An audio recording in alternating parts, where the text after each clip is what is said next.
Hello student, नमस्कार। आप सभी का स्वागत है मेरे यूट्यूब चैनल में UP board most important question series में।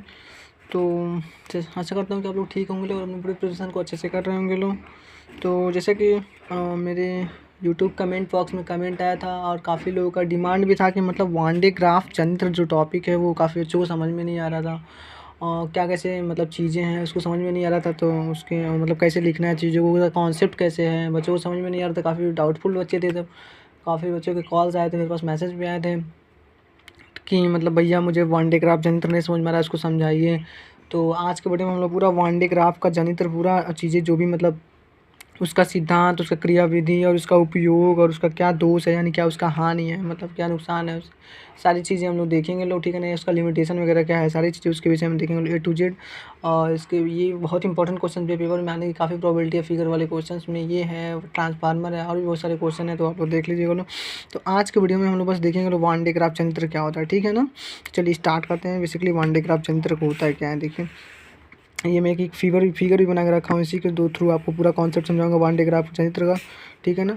उसके बाद पहले हम लोग देख लेते हैं वन डे ग्राफ बेसिकली होता क्या है। देखिए वन डे ग्राफ जनित्र जो होता है ना, वन डे ग्राफ जनित्र जो होता है मैं उसको विषय में बताना चाहता हूँ। वन डे ग्राफ एक मतलब विद्युत उत्पादक मशीन होता है। देखिए मतलब कोई धनावेशित जो भी कण होते हैं, मतलब धनावेशित जो भी मतलब पार्टिकल्स होते हैं, धनावेशित जो कण होते हैं, उन कणों को त्वरित करके, उन कणों को क्या करके त्वरित करके उनको, और बेसिकली एक चीज़ और उसमें ध्यान देना, धनावेशित कणों को ही मतलब त्वरित किया जाता है। उनको त्वरित करके फिर उच्च मतलब अधिक से अधिक मात्रा में क्या विभवांतर उत्पन्न किया जाता है। वन डे ग्राफ का ये उपयोग होता है। तो यहाँ पे देखिए लिखा भी होता है, मैंने लिखा भी है यहाँ पे। वन डे ग्राफ जनित्र एक विद्युत उत्पादक मशीन होता है जिसकी सहायता से 10 लाख वोल्ट से भी अधिक विभवांतर उत्पन्न किया जा सकता है। तो ये इसका सिद्धांत हो गया, क्या हो गया, उसका सिद्धांत हो गया। वन डे ग्राफ क्या होता है, एक विद्युत उत्पादक मशीन होता है और इसकी सहायता से क्या होता है, 10 लाख वोल्ट से भी अधिक मतलब विभवांतर उत्पन्न किया जाता है, ठीक है ना। तो ये रहा चीज़ें।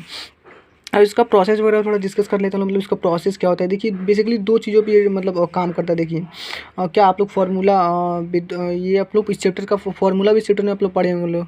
देखिए इसमें फार्मूला आप लोग पढ़े होंगे, Q equals to V C B होता है ना फार्मूला। तो Q जो होता है V के डायरेक्टली प्रोपोर्शनल होता है। यानी अगर आप लोग Q अगर आप वोल्ट को बढ़ाएंगे यानी विभवांतर को बढ़ाएंगे तो हमारा आवेश बढ़ेगा, ठीक है ना। और आवेश को हम लोग बढ़ाएंगे तो विभवांतर बढ़ेगा। यानी आवेश जो होता है वोल्ट के डायरेक्टली प्रोपोर्शनल यानी समानुपाती है। यानी अगर आवेश हम लोग बढ़ाएंगे तो विभवांतर भी बढ़ेगा। उसके बाद एक चीज़ और है, धारिता जो होता है वो अगर कोई गोलीय आवेश है, ठीक है ना, गोलीय मतलब गोला है, उसकी त्रिज्या r है, तो ये जो धारिता होती है ना उसकी त्रिज्या का भी डायरेक्टली प्रोपोर्शनल है। अगर उसकी गोला को जितना आकार बड़ा करेंगे लोग, ठीक है ना, आकार गोले की आकार अगर हम लोग बढ़ाएंगे, इस गोले का आकार बढ़ाएंगे, उतना ही उस चालक की धारिता बढ़ेगी, ठीक है ना। तो ये दो प्रिंसिपल पे काम करता है। अगर देखिए धारिता यानी सी को बढ़ाएंगे तो अगर आर को बढ़ाएंगे तो उसकी धारिता भी बढ़ेगी। तो ये दोनों इन दोनों प्रिंसिपल पे ये काम करता है, ठीक है ना।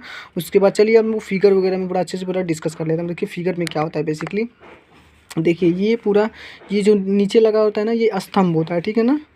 और ये देखिए ये दो वो होते हैं, मतलब चक्का होता है, चक्की होता है, चक्की टाइप में होता है, ठीक है ना। जैसे ये भी दो चक्की होता है, उसमें ये पट्टा होता है, पट्टा लगा होता है ब्लैक कलर का। ये क्या होता है, रबड़ का होता है, विद्युत रोधी होता है यानी कुचालक होता है, ठीक है ना। ये पूरा ये वो सर्कल वाला क्या बोलते हैं, मतलब चक्का टाइप में होता है। और ये पूरा पट्टा लगा होता है, ये भी दोनों विद्युत रोधी वो मतलब इसी कहते हैं खंभे होते हैं, ठीक है ना। यहाँ पे एक मोटर लगा रहता है, ठीक है। अब देखिए ये बीच में से मोटर लगा रहता है। अब देखिए क्या प्रोसेस इसमें क्या रहता है वो मैं आपको समझाना चाहता हूँ। देखिए यहाँ से नीचे से क्या कहते हैं, मतलब हम लोग जब आवेश देते हैं लोग यानी धनात्मक आवेश देते हैं लोग नीचे से, और ये पट्टा जो रहता है वो प्रॉपर ये चलता रहता है, ये प्रोसेस इसका चलता रहता है। जैसे ही चलता है तो यहाँ पे एक कंघा लगा रहता है, ठीक है ना। तो ये कंघा आवेश को ऊपर भेजता है, फिर ये आता है। तो फिर इस कंघे पर जब ये मतलब टकराता है, जो भी चार्ज होते हैं इस कंघे पर टकराते हैं, तो टकराने के बाद ये कंघा क्या करता है, चार्ज को मतलब बाहर की ओर स्थानांतरित कर देता है। यानी चार्ज क्या होता है, सरल हो जाता है, चार्ज के सरल हो जाता है, जिसके कारण ये जो भी मतलब आवेश होते हैं वो बाहर गोले के बाहर एकदम मतलब क्या स्थानांतरित हो जाते हैं, ठीक है ना। उसके बाद इन सब चार्ज को मतलब कलेक्ट कर लिया जाता है और उसके बाद उसको टैंक में भर के उसके बाद उन सबसे उसका जो भी उपयोग वगैरह जहाँ भी करना रहता है उसको कर लिया जाता है। तो प्रोसेस फिर से मैं एक बार डिस्कस कर ले रहा हूँ। देखिए क्या होता है, देखिए पहले यहाँ पे नीचे से चार्ज दिया जाता है, ये पूरा पट्टा चलता रहता है, चक्का घूमता रहता है, ठीक है ना। ये जो भी मोटर भी इसमें लगा रहता है तो ये पूरा प्रोसेस चलता रहता है, ठीक है ना, ये चलता रहता है। तो यहाँ नीचे जब हम लोग चार्ज देते हैं वो चार्ज में भी कौन सा मतलब आवेश देते हैं लोग, यानी कौन सा, वो भी उसमें धनावेश मतलब पॉजिटिव चार्ज देते हैं लोग, धनावेशी चार्ज देते हैं लोग। यहाँ से जब चार्ज देते हैं लोग तो यहाँ पे नीचे जाता है, तो ये कंघा रहता है, ये कंघा उसको ऊपर भेजता है, तो ये दूसरे वाले जब कंघा में आके जब लड़ता है, ये पूरा प्रोसेस मतलब चलता रहता है। इस वाले कंघे में जब लड़ता है चार्ज, तो ये चार्ज क्या करता है, कंघा जो होता है चार्ज को बाहर स्थानांतरित कर देता है, तो ये पूरा चार्ज फिर बाहर आ जाता है, फिर यहाँ से इसको कलेक्ट कर लिया जाता है। ये प्रोसेस पूरा ऐसे ही चलता रहता है, ठीक है ना, पूरा ऐसे ही प्रोसेस चलता रहता है। तो ये रहा पूरा प्रोसेस, फिर उसको कलेक्ट कर लिया जाता है, फिर उसको जहाँ उपयोग करना रहता है विभवांतर को, उच्च विभवांतर का उसका उपयोग कर लिया जाता है।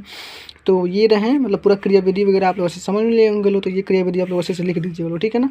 अब देखिए मैं इसका उपयोग मैं बता दूँ कहाँ होता है। देखिए इसका उपयोग देखिए उच्च विभवांतर उत्पन्न करने में इसका उपयोग होता है। एक तो इसका ये हो गया ना, मतलब वान डे ग्राफ जनरेटर का उपयोग कहाँ होता है, उच्च विभवांतर उत्पन्न करने में उसका उपयोग किया जाता है। और दूसरा उपयोग इसका क्या होता है, प्रोटॉन न्यूट्रॉन अल्फा कण। ये क्यों प्रोटॉन न्यूट्रॉन अल्फा कण क्यों को सिलेक्ट किया गया है, को त्वरित करके नाभिकीय विखंडन में इसका उपयोग होता है, यानी धनावेशित कणों को स्पेसिफिक ये मतलब वान डे ग्राफ जनरेटर में इसका उपयोग करके और क्या कहते हैं मतलब विभवांतर उच्च विभवांतर उत्पन्न किया जाता है, ठीक है ना। और देखिए इसके दो मतलब दोष भी हैं, इसके मतलब वान डे ग्राफ जनरेटर के दो दोष हैं, इसको आप लोग अच्छे से नोट कर लीजिए। यहाँ पे देखिए मैं लिखा भी हूँ और अच्छे से मैं बता भी दे रहा हूँ अच्छे से। इसका लिमिटेशन भी है, इसके लिमिटेशन दो हैं। एक तो ये आकार में बहुत बड़ा होता है, देखिए मैं यहाँ पर लिखा भी हूँ, आप लोग अच्छे से देख लीजिए। चलो ये आकार में बड़ा होने के कारण एक स्थान से दूसरे स्थान में ले जाने में दिक्कत होता है। उसके बाद ये काफ़ी महंगा होता है, मतलब काफ़ी कॉस्टली होता है। वान डे ग्राफ जो होता है जनरेटर जो होता है काफ़ी कॉस्टली होता है। उसके बाद इसका आकार बहुत बड़ा होने के कारण इसको एक स्थान से दूसरे स्थान में ले जाने में काफ़ी मतलब दिक्कत होता है, ठीक है ना।